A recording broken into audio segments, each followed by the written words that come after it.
Um prazer estar aqui, sempre uma honra, um privilégio compartilhar deste ambiente muito agradável e, ao mesmo tempo, muito provocador, muito estimulante para mim, exatamente pelo público que frequenta o lugar e pela expectativa extraordinária que eles conseguem criar, que me deixam com uma responsabilidade muito grande. O áudio está chegando bem em todos? Ah, que bom. O pastor Vivone é uma pessoa que eu admiro muito, que eu respeito desde o primeiro momento, desde o primeiro contato, tivemos uma afinidade grande. E a gente tem algumas identificações aí que nos possibilitam essa troca boa de confiança. Eu não sei exatamente o tempo, mas por gentileza vai me ajudando aí, tá bom? Eu resolvi trazer um tema hoje falando sobre mudanças. Mudanças. E quantas mudanças? Eu vou até sugerir que depois vocês assistam um determinado filme de pouco menos de 1 hora que está disponível no YouTube, que vai falar sobre uma das grandes mudanças que estão acontecendo agora. A tela vai estar aqui, perfeito. Uma das grandes mudanças para que a gente possa entender com mais profundidade que, em função do tema, eu vou falar de uma maneira mais superficial, apenas provocativa, ok? Quando a gente fala de mudanças que impactarão a vida, não é apenas um negócio, tá? Quem acha que decisões políticas impactam o nosso dia a dia? Ou se impactam, né? E como impactam? Então, também precisamos falar sobre isso, porque de uma forma ou de outra, direta ou indiretamente, todos os nossos negócios, sem exceção, serão impactados por decisões que serão tomadas este ano. E aí eu quero começar, pode passar por gentileza, com uma reflexão aqui sobre a questão de empreender, quando foi utilizado pela primeira vez, logo no início de 1721, 1725, quando usaram pela primeira vez a expressão empreender. E no primeiro momento já associado com aquele que assume risco. Aquele que assume risco. Temos empreendedores aqui? Aquele que assume risco. Hoje deveria me acompanhar uma pessoa que trabalhou muito tempo numa grande agência de marketing, depois ele foi trabalhar na parte administrativa de uma faculdade, com uma equipe grande que respondia para ele, e ele resolveu montar um restaurante. Temos dono de restaurante aqui? Ele resolveu montar um restaurante. Pegou toda a economia, fez um acordo, pegou um dinheiro bom, saiu, montou junto com um sócio um restaurante. Uma semana antes de inaugurar, veio uma tal de quarentena, em função de uma pandemia, e ele teve que manter o restaurante fechado, ele não pôde inaugurar. E aí ele tinha um determinado dinheiro, manter-se um determinado tempo no mercado, e ele aproveitou e ficou então administrando ali, respirando um pouquinho para não gastar muito oxigênio. E aí eles falaram, vamos resistir um pouco mais, que isso deve ser não mais do que 1, 2 meses. Pegou a economia que tinha, conseguiram ficar 6 meses, só que todo o dinheiro ele já tinha investido para abrir o restaurante. Os 6 meses não foram suficientes. Ele precisou sair e ele não teve o prazer de servir um único prato, um único lanche, um único refrigerante no restaurante dele. Eu pergunto, esse é um risco que o empreendedor pode sofrer? Há um tempo atrás eu fui contratar uma moça que trabalhou comigo de corretora de imóveis, e ao entrevistá-la, ela disse, olha, Jeremias, eu estava trabalhando numa loja no centro de Pinda, que eu comprei, e eu fiquei um tempo trabalhando nela e resolvi vir para o mercado imobiliário. Eu falei, mas deixa eu ver se eu entendi direito. Fechou a loja? Ela disse, sim, fechou. Eu falei, ficou alguma dívida? Ela falou, ficou. Então vamos lá, só para eu entender. Quanto você investiu para comprar a loja? Ela falou, R$200 mil. Ficou aberta por quanto tempo? 1 ano. O que ficou de dívida? Ela falou, olha, eu fiquei devendo mais ou menos 200 mil. Eu falei, deixa eu aprofundar isso melhor para eu entender. Quanto tempo você demorou para acumular esses 200 mil? Ela disse, mais ou menos 4 anos. Então você ficou 1 ano com a loja aberta. E qual é a sua previsão para pagar essa dívida? Eu falei, se tudo correr bem, mais ou menos 4 anos. Então você ficou de 8 a 9 anos da sua vida trabalhando, empreendendo, vai ficar mais alguns anos para voltar como você estava há alguns anos para estaca zero? Ela falou, aham. Isso é empreender. Mas quem assume esse risco para empreender? Quem não quer uma vida comum e normal. Quem não quer a segurança de um emprego e a garantia de uma vida morna também. Quem quer ousar para oferecer mais para os filhos. Quem quer ter o privilégio de desfrutar de viagens melhores e de uma vida melhor. Só que você vai perceber que isso só não basta. Você precisa muito mais. Principalmente quando uma série de mudanças que estão acontecendo agora vão impactar profundamente o teu modelo de negócio se você não acompanhar isso que está acontecendo. Então eu preciso entender que é empreender sim, que é assumir risco sim, mas que tem a interferência do Estado sim. Para entender um pouco mais essa construção, olha o que Aristóteles disse, pode passar por gentileza? Quando ele começou a fazer uma análise da teoria de Platão, que ele começou a questionar algumas visões de Platão. Ele disse assim, espera lá, Platão dizia que os nobres deveriam entrar na política, os reis deveriam participar da política. E Aristóteles observou o seguinte, espera lá, quando algumas pessoas se reúnem e uma família trabalha, se esforça, e ela gera benefícios que beneficia toda uma sociedade, ela gera algum produto, algum valor, algum serviço, essa família preza pelo bem comum. E exatamente por prezar pelo bem comum e beneficiar outras famílias, ela consegue trazer outras famílias para morar ali próximo e você começa a ter algumas comunidades. E você começa a ter ali como se fosse uma mini cidade. E isso precisa ter algum tipo de governança, precisa ter ordem, não pode ser um caos. As negociações não podem ser de qualquer forma. E aí vem a questão política para normatizar essas operações entre as pessoas. Só que o que Aristóteles observou? Diferentemente de Platão, ele não achava que somente os nobres deveriam entrar na política. Diferentemente de Platão, ele dizia o seguinte, qualquer um pode entrar na política, desde que cumpra 3 princípios. Quem é o qualquer um para ele? Qualquer um para Aristóteles era o homem que tinha, primeiro, posse. E por que ele precisava ter posse? Porque ele teria que ser capaz de trabalhar e gerar renda sem depender do Estado. Segundo, ele deveria ter posse para que ele pudesse comprar ócio. E por que ele precisava do ócio? Porque esse ócio era o tempo livre para buscar a terceira coisa, que era conhecimento. Então ele disse, deve entrar na política qualquer homem, qualquer pessoa que seja capaz de gerar uma renda, não importa o tamanho, mas que seja suficiente para ele ter tempo livre, para com esse ócio, com esse tempo livre, ele estudar. E ele estudar para quê? Para pensar como que a sociedade pode se beneficiar mais dessa união de talentos e competências individuais que se unem para criar ali um bairro, uma cidade, uma comunidade, um estado e um país. E por que eles devem se preparar mais? Qual é a necessidade dessas pessoas que já conseguem se afastar de um trabalho e conseguem ter um tempo para estudar? Ela não se afasta completamente, mas ela precisa ter um tempo para a evolução pessoal dela e para a compreensão do todo, para que ela possa ver mais, para que ela possa ver antes e para que ela possa ver mais longe. Deve, portanto, entrar para a política aquele homem apto, aquela pessoa, independente de homem ou mulher, apto a enxergar mais do que a grande maioria consegue ver. E boa parte dos empresários que estão ficando pelo caminho hoje estão ficando porque não estão enxergando algumas das coisas que nós falaremos aqui hoje. E aí não adianta. Por maior que seja o seu esforço, por não conseguir antever mudanças que estão acontecendo, ou por continuar insistindo em um modelo de negócio que não se sustenta mais, muitas vezes por acompanhar a mudança no gosto do consumidor, o seu negócio vai se tornar irrelevante e você estará fora do mercado. E não importa quanto você investiu, não importa se foi o trabalho de 4 anos ou de uma vida, ou se muitas vezes vendeu o patrimônio que tinha para tentar ainda resgatar o negócio. Ele vai perder a relevância. E aí, vamos para um novo estágio. Uma vez que eu já tenho noção de que essas coisas andam juntas, a construção da sociedade e a política para gerir, o que aconteceu na sociedade? Quais foram as grandes mudanças? Primeiro, nós temos a primeira grande revolução industrial. Observe que somente em 1760, Aristóteles deu aquela primeira fala dele mais ou menos ali em 350 antes de Cristo. Então, praticamente 2000 anos depois, nós temos a primeira revolução industrial.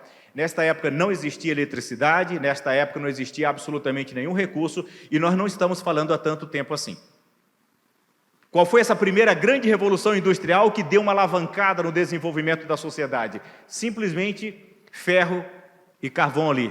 Começou a vir uma tecnologia para impulsionar através de motor e permitir que com essa mecanização produzissem mais. É ainda muito primitivo comparado ao que nós temos hoje, mas foi um avanço em relação ao que eles dispunham na época. E observem que somente 90 anos depois, quase um século depois, temos a segunda revolução industrial. E o que essa segunda revolução industrial trouxe? Ela trouxe, já em 1850, aço e petróleo. Com aço foi possível fazer os dormentes do trem, os trilhos, e com isso foi possível criar os vagões e os trens e um transporte muito maior, muito mais efetivo.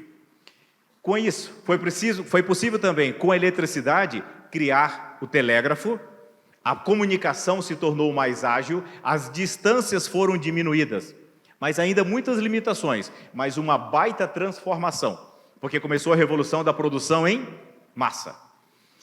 E detalhe que nesta época, o governo, em especial o inglês, foi muito pressionado para segurar isso. Porque, ora, máquinas e equipamentos industrializados substituindo mão de obra, e uma máquina na época substituiu o equivalente a 14, 16 homens trabalhando, iria gerar desemprego. Mas o líder, ele tem a obrigação de fazer o quê? Ver mais, ver antes e ver mais longe. E eles observavam que eles precisavam desta máquina para uma produção maior, para poder baratear o custo dos alimentos e levar esses alimentos a muito mais pessoas. Então, vamos lá, temos que participar da segunda Revolução Industrial. Chega a terceira Revolução Industrial. Aí, nós já estamos falando de um período aqui, de 120 anos. Gente, 120 anos com mudanças mínimas. Apenas em 1970. Eu nasci em 69, em 8 de novembro de 69. Boa parte aqui, estou vendo que a grande maioria é bem mais jovem. Mas nós estamos falando aqui nada mais, nada menos do que apenas 52 anos. Em 52 anos, qual foi a grande revolução? Começamos a ter computadores e robôs, finalmente internet, e começou a revolução digital. Aquele robô absolutamente primitivo e limitado, mas foi uma baita de uma revolução. Onde o mundo começou a passar por uma transformação que já começa pelo processo de digitalização e possibilitou a criação de grandes empresas que revolucionaram o mundo de uma maneira ímpar. Mas eu pergunto para vocês, todas as pessoas aceitam a revolução e a transformação da mesma velocidade, sim ou não? Não. Muitas pessoas tiveram dificuldade, inclusive não foi tão fácil colocar as lâmpadas em Londres, e foi um desafio, porque as pessoas preferiam a segurança das lamparinas. Dava muito mais segurança. Gente, nós não estamos falando há tanto tempo assim. Com essa terceira revolução industrial, com robô, com tecnologia, já possibilitou esse novo mundo para agora, aqui, em 2011, começar a se falar sobre a quarta revolução industrial. E em 2016, pela primeira vez em Davos, foi apresentado oficialmente a quarta revolução industrial. E o que é essa quarta revolução industrial? Aí já é uma consequência dessa internet, aí já é consequência de toda essa transformação. Nós já estamos falando de internet das coisas, nós já estamos falando de armazenamento de dados em nuvens, nós já estamos falando de robótica, nós estamos falando de automação, nós estamos falando agora de algo que começa a transformar o mundo, mas cada um deles dentro de um determinado universo. Realidade aumentada, realidade virtual, e que no primeiro momento não trouxeram um impacto tão grande assim. Só que nós estamos falando de quando isso, gente? 2011, quando começou na Alemanha, e anunciado pela primeira vez ao mundo de maneira mais efetiva em 2016. Faz tanto tempo assim? Não. A transformação no primeiro momento é muito grande, sim ou não? Agora aqui já começa a ser brutal, mas a maioria ainda não sabe. Só para vocês terem uma ideia. Hoje o parque tecnológico da Alemanha, mais de 75%, quase 80% já está na indústria 4.0. No Brasil, neste exato momento, não chega a 5%. E qual é o grande desafio? É que quando isso acontece, deixa eu só ficar de maneira natural. Foi natural? Perfeito, naturalmente. Quando isso acontece, você começa a ficar obsoleto, porque você precisa de muito mais tempo para produzir, você precisa de muito mais recurso para produzir, e você não acompanha mais a velocidade dos seus concorrentes. A grande diferença é quando você ainda tem um pensamento linear em um mundo exponencial. Eu gosto de usar uma analogia muito simples. O que é a diferença do exponencial para o linear? O linear, nós costumamos medir áreas, cada passo que nós damos 1 metro, depois de 30 passos andamos 30 metros. No exponencial, o próximo é exatamente o dobro do anterior. Isso quer dizer que é 1, 2, 4, 8, depois de 30 passos, 1 bilhão de metros. Você deu o equivalente a mais de 20 voltas no entorno da Terra. E hoje, quem começa a empreender com mentalidade linear, está fadado a morrer. Se você começa a empreender, não importa o seu esforço, não importa a sua dedicação, Não importa a sua competência, é questão de tempo para você perder a relevância e ser engolido pelo mercado. Agora, o bom é que a qualquer momento você pode mudar. Você só tem que aproveitar a sua capacidade de assimilar risco, mas não ter prazer no risco. E precisa ter coragem para fazer as mudanças. Só para a gente entender um pouquinho melhor, eu tenho um áudio que me impactou bastante. Depois eu vou gravar um vídeo especificamente sobre isso. Eu estava em Rondônia. Apesar dos meus traços dinamarqueses, eu sou nascido ali em Guajará-Mirim, Rondônia. Os pais cearenses, não nega a origem. E aí eu estava mostrando algumas coisas da minha origem, e um amigo de Balneário Camboriú mandou um áudio muito emocionado para mim, chorando, dizendo assim: Jeremias, você não tem ideia do quanto você impactou a minha vida. Ele tinha muita dificuldade para falar, mas você transformou a minha vida através de um áudio de 8 minutos. Eu já assisti esse áudio dezenas de vezes, e quando você me mandou esse áudio pela primeira vez, eu ganhava um valor X. Esse valor X é o equivalente ao que ganha um bom executivo, tá? Um ótimo executivo, tá? Muito bom executivo. No topo do topo da pirâmide social. E ele falou: e graças ao que você me ensinou naquele áudio, sobre renda recorrente, sobre eu aplicar NPS e validar o quanto as pessoas estavam satisfeitas com aquilo que eu ensino para elas, com a transformação, porque ele é um profissional de educação física e mexe também com alimentação, a minha renda foi para 5 vezes. Tá? Como eu não disse o nome dele, eu vou abrir rapidamente. Ele foi de 25 para 125 mil reais em menos de 2 anos. E aí eu estive com ele, jantando com ele há mais ou menos 2 semanas em Balneário Camboriú. A renda não é mais aquela. E ele queria saber como ir para um novo patamar. E aí, durante um jantar de mais ou menos meia hora, eu mostrei como que ele vai atingir aquele público que quer ser aluno dele, mas não sabe como ser, porque não consegue pagar. E ele tinha desafios de entender como atingir esse público. Só que você, uma vez que você tem a renda recorrente, qual é a grande vantagem? Quantos aqui são empreendedores, são empresários mesmo? Todos, né? Nós temos um público aqui absolutamente empreendedores. A grande maioria dos empresários começa no zero, gente, no dia 1º, ou começa do menos zero? Por quê? Qual é o custo que você tem para manter a sua operação? As imobiliárias hoje, elas me custam 135 mil para eu manter as imobiliárias abertas. Então, quer dizer, já começo no dia 1º, negativo em 135 mil? Não. Por quê? Porque uma área da imobiliária eu tenho renda recorrente, que é gestão de aluguel. Ah, então quer dizer que quando você tem renda recorrente, você não começa do zero? Exato. Você pode, no dia 1º, diminuir bastante o seu passivo. O quanto você precisa gerar de renda para atingir o ponto de equilíbrio. O que é o famoso ponto de equilíbrio? É a receita que você tem, que você precisa fazer para cobrir todas as suas despesas do mês. O que o Eli fez? O que esse meu amigo fez? Ele começou a fazer isso de maneira mais profissional e ele entendeu que hoje ele pode ir novamente 5 vezes mais. Porque o mais importante é você ter um produto que depois que você valida que a sociedade precisa disso, você pode levar para o exponencial sabendo o que fazer.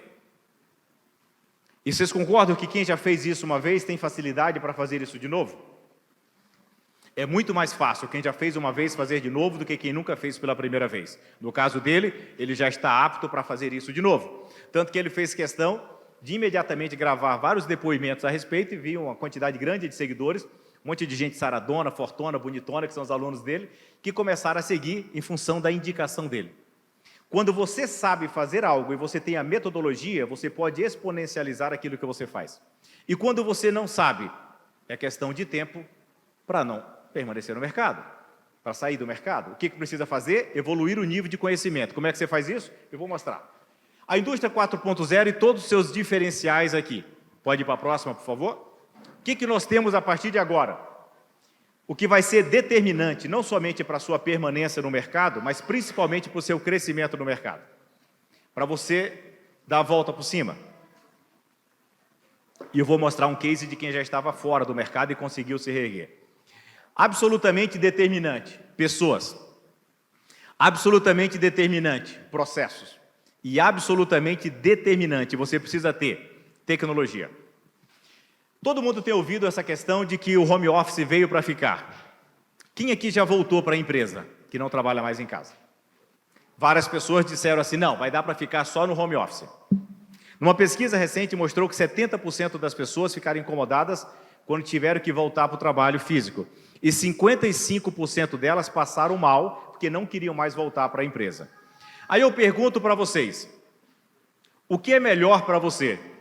Ter uma pessoa menos competente trabalhando dentro da sua empresa ou ter uma pessoa mais competente, mais qualificada, que te provoca enquanto dono da empresa também, e essa pessoa vai 1 ou 2 vezes por semana na empresa, quando vai, mas ela precisa trabalhar remotamente.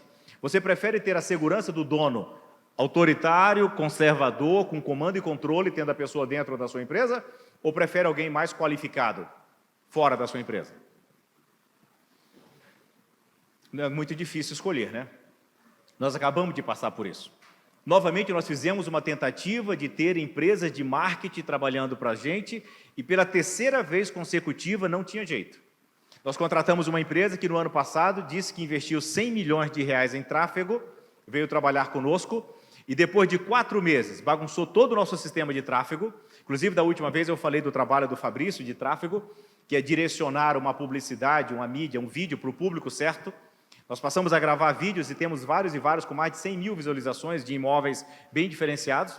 Um deles chegando a 700 mil visualizações, que nós até tiramos, porque a fazenda foi negociada para uma pessoa da Alemanha, e precisamos tirar, porque havia uma quantidade muito maior de pessoas do que condição de atender para aquele imóvel específico. E por que isso é possível? Porque você faz um tráfego para o público certo. E depois de investir um dinheirão nessa empresa, nós vimos que não valia mais a pena. Então, nós voltamos a fazer o que se chama de house-in. É uma empresa de casa, é você ter um marketing interno seu. Depois de entrevistarmos várias pessoas, chegamos no final com 2 perfis. Uma moça com uma qualificação muito boa, mas sem experiência, mas ela trabalharia full-time, todos os dias cumprindo horário dentro da empresa. Isso agora, na última semana.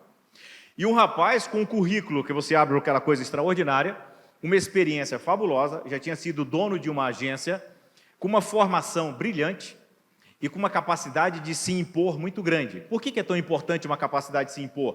Para questionar algumas decisões suas. Como dono, o pior aliado que você pode ter é o ego. Porque quando o seu ego fala muito alto, muitas vezes você não vai ouvir gente mais competente e capaz do que você pela sua necessidade de se impor enquanto dono. E o problema é que aí você perde gente competente e talentosa, que odeia trabalhar com líder medíocre. Líderes esses que muitas vezes só têm o ego e mais nada. E não é questão de demorar muito para ele ficar somente com o ego dele e gente limitada. Não vou dizer gente medíocre, mas gente limitada. Porque quando é competente, ele vai para a concorrência ou vai para uma outra empresa, não vai suportar engolir desaforo de líder somente arrogante. E aí, quando eu fui entrevistar essa pessoa, a minha gerente de negócios, na verdade, foi entrevistá-la e falou assim, olha, Jeremias, apesar de você ter aprovado aquela outra, eu acho que essa aqui é mais apta para a gente. E eu fui conversar com essa pessoa e eu vi que era mais apto. A grande pergunta é, enquanto dono, está disposto a colocar o ego de lado e trazer gente competente, mesmo que essa pessoa não esteja todos os dias dentro da sua empresa? Quanto vale ter alguém que traz uma nova frequência e te mostra aquilo que você sozinho não consegue enxergar? E lembrem-se, enquanto dono, enquanto líder, você tem que ver mais, você tem que ver antes e tem que ver mais longe. Porque se você não vê o impacto dessas mudanças que nós estamos falando, é questão de tempo, repito, para estar fora do mercado. E aí, pode passar? Você tem que ter pessoas aptas a provar e utilizar essa nova tecnologia. Você tem que ter pessoas aptas a utilizar essas novas tecnologias. Hoje, quando eu fiz marketing há mais de 10 anos, quando a gente falava ainda dos 4 P's do marketing, não existia praticamente nada de tecnologia. Hoje, um profissional de marketing tem que entender demais de muitas outras coisas, e não somente do básico do marketing, muito menos ainda apenas os 4 P's. Quem tem acompanhado alguma coisa sobre metaverso, gente?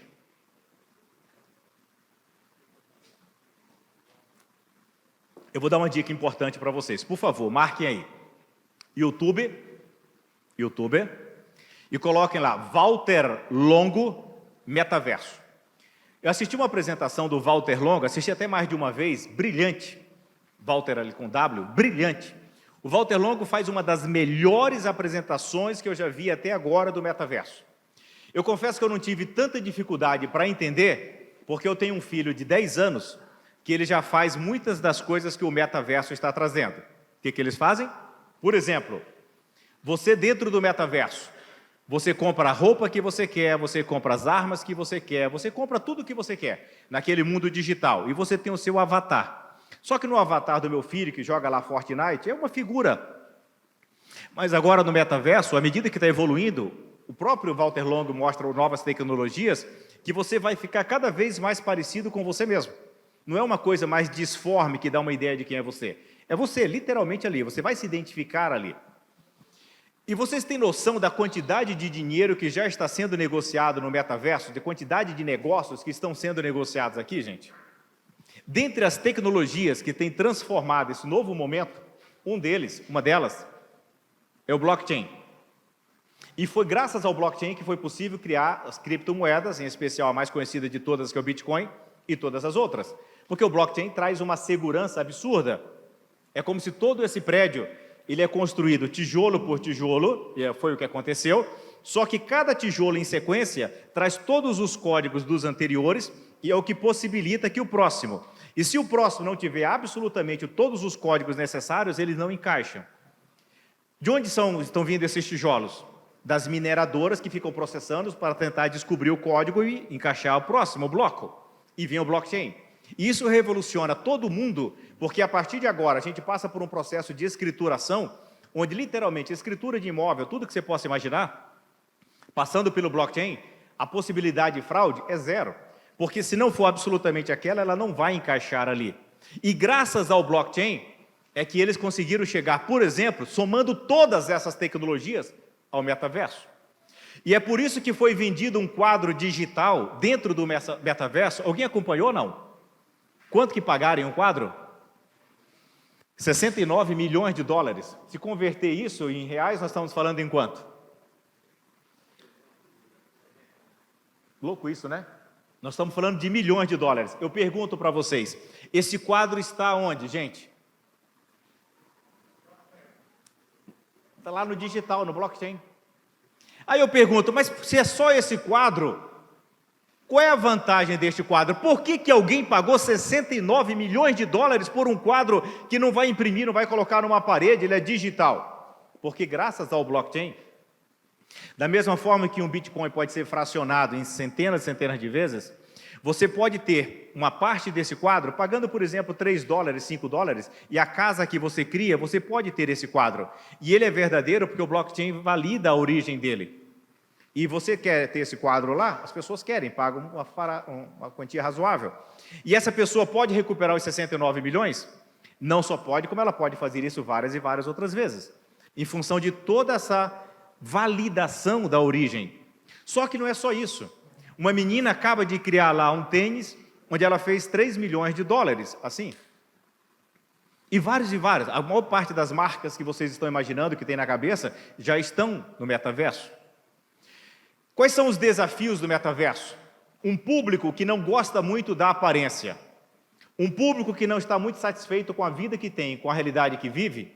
O cara pode estar inconformado pelo trabalho que ele tem, que ele não se sente reconhecido, e ele entra lá e ele compra um avatar, uma persona, onde ele é um príncipe árabe. Ou ele pode ser o que ele quiser ali. Pode? Pode. Ele permite isso. Vem conflitos daí? Não tem noção, não tem ideia do que vem por aí. Serão grandes os desafios, uma transformação. Se as pessoas passam mal e ficam deprimidas, se não tem uma quantidade de curtida suficiente num post, imagina num avatar que muitos deles vai ter o rosto exatamente da pessoa. Essa é uma grande transformação. Mas por que isso está sendo possível, gente, acontecer agora? Qual é a maior mudança que está acontecendo neste momento? Quem se habilita? A maior mudança que está acontecendo neste momento é a velocidade, como todas as mudanças exponenciais estão acontecendo simultaneamente. Nós nunca tivemos isso na história. E nos últimos 3 anos, de 2019 para cá, já existem pesquisas que mostram que foi a maior transformação na história humana.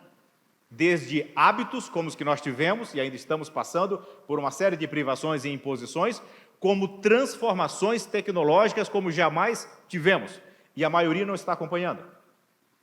Assim como a maioria das pessoas no primeiro momento, resistiu ao motor a vapor, resistiu à eletricidade, resistiu às máquinas, tem pessoas que não somente estão resistindo, como não estão acompanhando. Aí eu pergunto, as máquinas pararam de produzir porque as pessoas ignoraram? Não. Isso vai parar de acontecer porque você está ignorando? Não. Quem perde? Você. E aonde que você começa a participar mais desse mercado?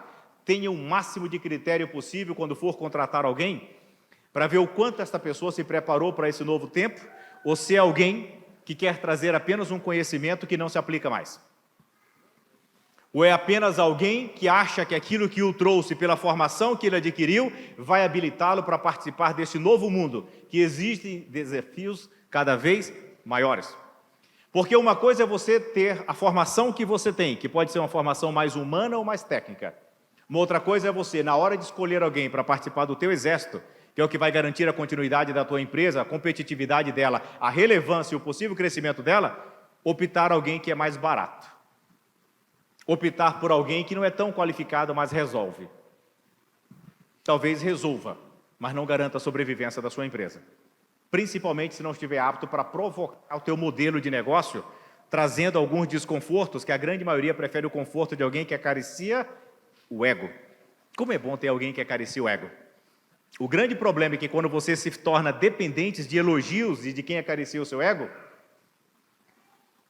você é destruído na primeira crítica que recebe. Ou em um cliente insatisfeito fazendo um comentário bastante negativo no Google, porque a sua empresa não atendeu às expectativas dele. E aí, por favor, não deixem de assistir, super importante, a aula que o Walter Longo vai dar, mas por gentileza, passa aqui a tela. Essa é uma das maiores transformações que nós estamos passando nesse momento. Uma comunicação instantânea que exige a sua exposição.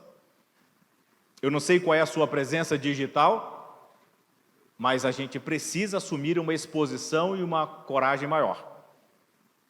Eu nunca imaginava que num áudio de 8 minutos eu transformaria a vida de um amigo, que hoje de manhã já mandou mensagem, porque ele fez uma casa incrível, e eu estava elogiando ele ali, cuidando do jardim, e ele sempre é muito grato no coração. Mas ele está indo para um nível muito superior, que ele entendeu, que ele... Sabe, quando vocês... Outro dia vale a pena a gente falar sobre o ciclo de vida das organizações de chá que é Disney, mas tem uma fase que você começa a crescer, mas ainda muito frágil. Infelizmente, você tem medo de trazer pessoas mais competentes do que você, acreditando que vai criar concorrência. Ele estava nessa fase até 2 semanas atrás, quando eu estive com ele. Eu falei, não mais, amigo. Você hoje tem condições de contratar os melhores advogados e faz um contrato que protege tudo que você tem. E você faz um contrato onde preserva tudo que tem de importante no seu negócio, e a pessoa, quando sair daqui, durante 2 anos, ela não pode tocar isso com ninguém. Existe isso? Eu falei, é claro que sim, você deve fazer isso. Porque se você continuar com as preocupações que você tinha quando você estava começando, você não vai trazer gente competente para te preparar para trazer pessoas melhores do que você. Porque tem um momento que a sua empresa só vai crescer se você trouxer pessoas melhores. E o que aconteceu? Essa exposição, ela se faz necessária, e quando você tem diferenciais competitivos, você começa a trazer gente de valor para somar com você e tornar a tua empresa ainda melhor. Como, por exemplo, pode passar, por gentileza? Nesse momento que o varejo passa por uma das maiores transformações. O meu filho resolveu comprar lá, ter um cachorrinho, e dentre as várias raças que a gente pesquisou, no final nós estávamos entre o Husky siberiano e o Golden Retriever. Infelizmente, quando nós fomos assistir o vídeo final para decidir, a gente optou pelo Husky siberiano, que o Golden ficou deitado durante 20 minutos e o Husky brincando, e falou, eu queria o Husky. O que é aquilo, né? É um dente de aço e destrói tudo, absolutamente tudo. Não vou usar uma expressão aqui, porque... mas é um animal bastante intenso, com 6 meses. E aí, precisava comprar a ração, e aí a gente pesquisando a ração, fomos em várias casas em Pinda, não tinha, porque é para ração, para filhote, porte grande. Eu resolvi entrar no Mercado Livre. E no Mercado Livre era por volta das 13 horas. E aí a mensagem foi, entregaremos para o senhor até hoje às 20 horas. Eu falei, não vou entregar hoje. Não vão. Mas eu comprei, saco de 15 quilos. Quando foi mais ou menos umas 19 horas, adivinha? Chegou um SMS dizendo que não seria possível entregar, e que entregariam no outro dia até o meio-dia. No outro dia, às 9 da manhã, estava entregue na minha casa. Quando eu pedi de novo, que já não era mais 300 o saco de 15 quilos, já era 380 e pouco, está aumentando, né? Eles disseram que me entregariam no mesmo dia, e eu propositalmente comprei às 13 horas, e às 17 horas estava na minha casa. E eu comprei em qual loja em Pinda? Pelo Mercado Livre. A previsão é que nos próximos 20 anos, qualquer coisa que você compre pela internet, em qualquer país do mundo, seja entregue em não mais do que 40 minutos. E eu pergunto para você, o que vai acontecer com um pequeno varejista? O que vai acontecer com o pequeno varejista? Ele vai precisar mudar rápido ou morrer. Porque aqueles que começaram a se destacar serão comprados pelos grandes. E ele precisa criar alguma maneira que pode ser a recorrência, onde ele vai atender um determinado público. Se uma pessoa garantisse assim, Jeremias, fica tranquilo, que todo dia X, como a sua cadelinha lá, ela consome isso, todo dia X eu entrego para você. Será que eu ia preferir? Ia. E essa pessoa teria garantia que essa ração já estaria comprada? Sim. O que você tem que fazer? Você tem que ter gente boa compondo a tua empresa para te ajudar a pensar o que fazer com os recursos que você tem. Você tem que ter gente boa para dizer, não te acomoda, por favor. Porque o que te trouxe até aqui não garante absolutamente nada diante de todas as transformações que estão ocorrendo. E enquanto líder, quer seja da sua empresa, quer seja da sua família, você é obrigado ao quê? A ver mais, a ver antes e ver mais longe. E aí, pode passar? Você pode pensar, poxa, mas como é que eu vou competir com essas organizações exponenciais com crescimento tão acelerado? Eu sei que nem todos estão no mesmo momento. Eu tenho a honra e o privilégio de fazer parte do Conselho do Desenvolve Vale. Ali no Conselho nós temos hoje, agora, 27 dos grandes empresários no Vale do Paraíba. Alguns deles são excepcionalmente bem-sucedidos, já estão na casa do BI, alguns multi-BI. E são pessoas que trocam ideias. A gente se reúne, a última reunião foi na terça-feira dessa semana, inclusive com o Felício, o prefeito daqui, que nos apresentou algumas decisões políticas dele, algumas questões e tal. E a gente discute. Porque decisões tomadas ali, alguns daqueles empresários têm milhares de funcionários, podem impactar a vida de milhares de pessoas. E é impressionante o desconforto quando a gente percebe que muitas decisões que travam o sucesso do negócio, o futuro de negócio, são tomadas por homens que não necessariamente sentem a dor de ser empresário. Não necessariamente sabem os desafios de ser empresário. E quando a gente vê, pode passar por gentileza, uma situação como esta aqui, ó. Quem já conheceu ou quem ouviu falar do Madeira Madeira? Não estou falando do madeiro da lanchonete não, tá? Eu estou falando Madeira Madeira. Eu estava pesquisando sobre os últimos unicórnios no Brasil. O unicórnio é aquela empresa que chegou ali a um valuation de $1 bilhão. E uma das últimas que tornou-se unicórnio é Madeira Madeira. Conhece a história dela? Um dos irmãos pilotava pela Fórmula 3, veio para o Brasil, o pai já tinha 30 anos de mercado, e ele resolveu fazer uma fábrica grande, uma estrutura gigante, para produzir o quê? Um laminado, um piso muito especial para exportar predominantemente para os Estados Unidos.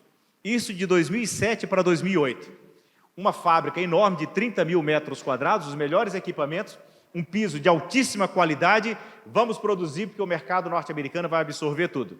O que aconteceu em 2008, gente, no mercado americano? A crise no mercado imobiliário. E o mercado quebrou. E o dólar de 3,60 para 1,60 não fazia mais o mínimo sentido, porque ninguém não ia... Esquece. Todo o trabalho de uma vida destruído assim. E aí o pai chama os dois filhos, Daniel e Marcelo, e diz, olha, temos que vender os equipamentos, não dá mais para ficar no mercado, e precisamos vender para pagar e honrar todos os nossos compromissos. Vamos lá, vendam, por favor. Aquele monte de equipamentos, o que eles vão fazer? Estavam quebrados, sim ou não? Sim. Tem que fazer um jeito de vender os equipamentos. Aí um dos irmãos falou, bom, vamos montar um site e anunciar. O outro percebeu, pô, eu vou estudar o Google, nós temos que saber como trazer as pessoas, não é só criar o site. E ele foi estudar sobre SEO, foi estudar sobre como fazer com que as pessoas chegassem até eles. E as pessoas começaram a vir, e as pessoas começaram a comprar. E eles falaram, caramba, opa, a gente pode utilizar o site que nós criamos e ajudar outras empresas a venderem. E eles foram em algumas empresas que a princípio seriam concorrentes, foram ofertar a possibilidade de vender o produto dentro do madeira. E por que madeira? Porque existiam tantas faixas de madeira que quando as pessoas ligavam, quase que predominantemente perguntavam, mas é madeira? Eu falei, não, é madeira mesmo. Tá bom. E madeira virou o nome. E aí eles começaram a vender produtos de outros, que no primeiro momento não era marketplace não, basicamente era por telefone mesmo.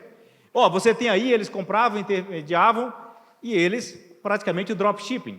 E eles iam intermediando, não era nem o que nós temos hoje aqui, como marketplace. E daí veio esse case de sucesso, correto? Não,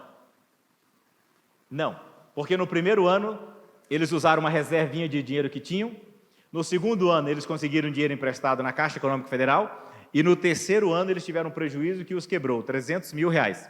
E aí no terceiro ano, como é que eles estavam? Quebrados de novo. E aí quando eles estavam ali vendo o que fazer, a sorte deles, eles tinham 2 irmãs, alguém aqui tem irmã também? Eu tenho uma irmã que, pelo amor de Deus, a bênção. E aí ele foi lá na irmã, que é sempre um caixa forte nos momentos de desafios, e as irmãs colocaram o dinheiro e os ajudaram. Que maravilha, né? Só que ali não dava para eles recorrerem de novo, porque elas fizeram um sacrifício grande. E tinha um garoto que queria trabalhar na empresa deles, porque tinha acompanhado o case deles, e o garoto, quando foi entrevistado, o cara não deu sequência, a empresa está quebrando, deixa para lá. Mas esse garoto foi atrás deles. E graças a esse garoto que foi trabalhar na empresa, já para o 4º ano, eles transformaram a nossa empresa num caos, ele transformou a nossa empresa num caos, em uma startup com crescimento exponencial. E para quem não sabe, hoje, se você entrar no marketplace Madeira, é o maior marketplace de venda de bens de utensílios para casas no Brasil. São 2 milhões de itens. E eles são unicórnio. Eles valem alguns bilhões de reais. Foi um sucesso imediato? Não foi. Foi um fracasso retumbante no começo? Foi. Mas qual é uma das grandes características dos empreendedores que assumem risco? E foi o que eles disseram. O empreendedor tem que ser como o rio. Vai encontrando o caminho entre as pedras e vai passando. Só não para. Continua procurando uma alternativa, procurando um caminho. Não se entrega, insiste, persiste. Traz gente boa, traz gente nova, acredita. Se aquilo que você faz sentido, continua, persiste. Humildade e consistência. São bilionários hoje. São quantos anos que eu falei de empresa? De 2008 para cá. E praticamente as coisas começaram a acontecer de 2011 para cá.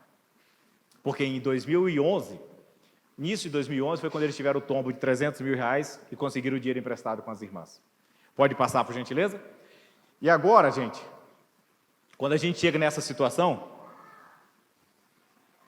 tem alguém predominantemente que é responsável pelo sucesso ou fracasso de uma empresa. Quem é esse alguém?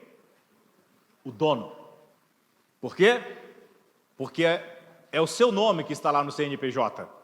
É o patrimônio que você construiu que responde pela sua capacidade ou incapacidade de gerir o seu negócio. De ter as melhores pessoas, de ter os melhores processos e usar da melhor forma possível a tecnologia. Porque quando você não sabe fazer isso, pode passar por gentileza, isso pode custar muito caro. E o que você precisa fazer agora? Essa é a palavra mais usada, vocês vão ouvir falar demais. Lifelong learning. Continua aprendendo. Fez sua boa ação, querido. Continua aprendendo, obrigado. Continua aprendendo, não para de estudar. Não para de estudar porque as transformações são absurdas e o conhecimento que você tem já não vale mais. Não para de estudar porque tem coisas acontecendo todos os dias. E assim como Aristóteles disse lá, você precisa tirar um tempo, que seja meia hora por dia, que a quantidade de conteúdo gratuito e transformador que tem é absurdo. Mas se você dedicar o seu tempo, que é absolutamente escasso, para aquilo que não é relevante e não agrega, você perde a capacidade de ter maturidade, que é viver o momento presente. É a capacidade de fazer aquilo que tem que ser feito agora, que precisa ser aprendido agora, para você não perder a relevância. E nós continuamos dependentes, pode passar? Da coragem. Coragem do quê? De tomar decisões. Coragem de assumir risco. Coragem de largar associações, parcerias que não acrescentam.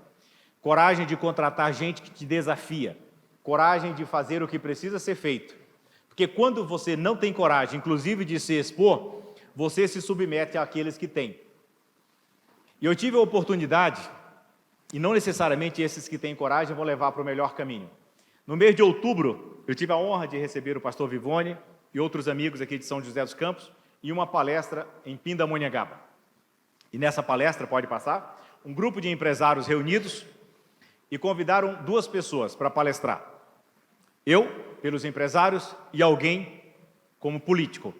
Porque era alguém que pleiteava uma posição muito séria para o governo do estado de São Paulo e naquele momento cotado em primeiro lugar. Toda liderança exige congruência. Qual é a plataforma, gente, que dá sustentação à liderança? A plataforma que dá sustentação a essa xícara com essa água, está aqui, ó. E qual é a plataforma que dá sustentação à liderança? Qual que vocês acham? Confiança. Não existe liderança sem confiança.